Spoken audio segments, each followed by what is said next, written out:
AM news स्पंदन महाराष्ट्राचे। काँग्रेसची चहूबाजूंनी कोंडी,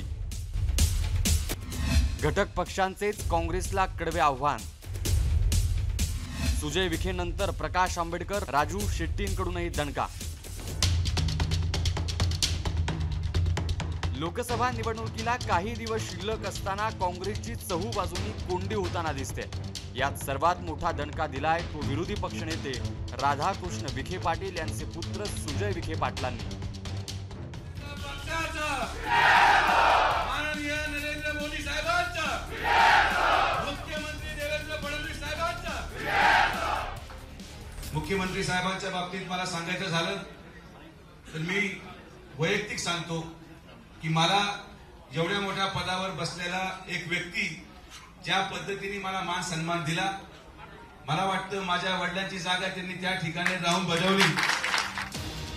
विरोधी पक्षनेत्याचाच मुलगा विरोधी पक्षात गेल्याची ही राज्यातली कदाचित पहिलीच वेळ आणि ही नाचक्की झाली आहे काँग्रेस सोबत। त्यामुळे येत्या निवडणुकीत काँग्रेसच्या भाजप विरोधातील प्रचाराची धार मैदानात उतरण्याआधीच मोथड झाली आहे। आता विरोधी पक्ष नेत्याचा आव आणून राधाकृष्ण विखे पाटील तसंच अशोक चव्हाण यांनीही भाजपवर टीका केली तरी त्याची विश्वासार्हता किती असा प्रश्न निर्माण झालाय। निवडणूक प्रचारात याचा मोठा फटका काँग्रेसला बसेल अशी शक्यता देखील वर्तवली जाते। वंचित बहुजन आघाडीचं कडवं आव्हान। वंचित बहुजन आघाडी स्वबळावर 2हून अधिक जागांवर निवडून येऊ शकत नाही, मात्र ती काँग्रेसच्या किमान 20 जागांवर प्रभाव पाडू शकते असं विधान काँग्रेस नेते पृथ्वीराज चव्हाण यांनी यापूर्वी केलं आहे।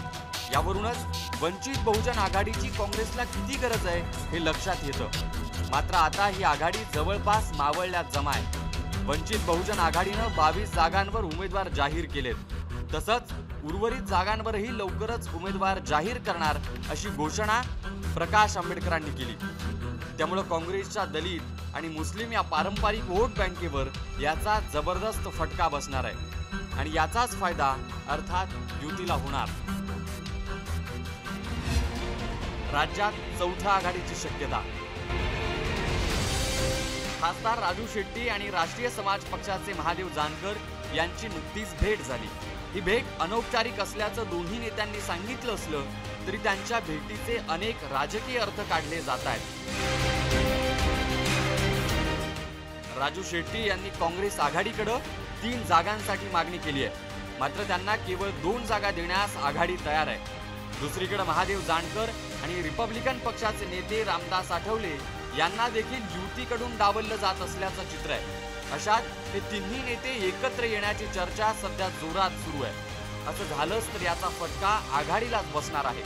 पश्चिम महाराष्ट्रात एकटे राजू शेट्टी यांनी जरी स्वतंत्र जागा लढवल्या तरी किमान 15 मतदारसंघात आघाडीच्या मतांचं विभाजन होऊन युतीला लाभ होऊ शकतो असं तज्ज्ञांचं मत आहे। थोडक्यात काँग्रेसला सध्या तरी भाजपपेक्षा या घटक पक्षांनीच नाकीनं वाढल्याचं दिसतंय। अशात काँग्रेस निवडणुकीला कसं सामोरं जाणार हे पाहणं महत्त्वाचं ठरणार आहे। Anil Jamdade, AM news, Aurangabad.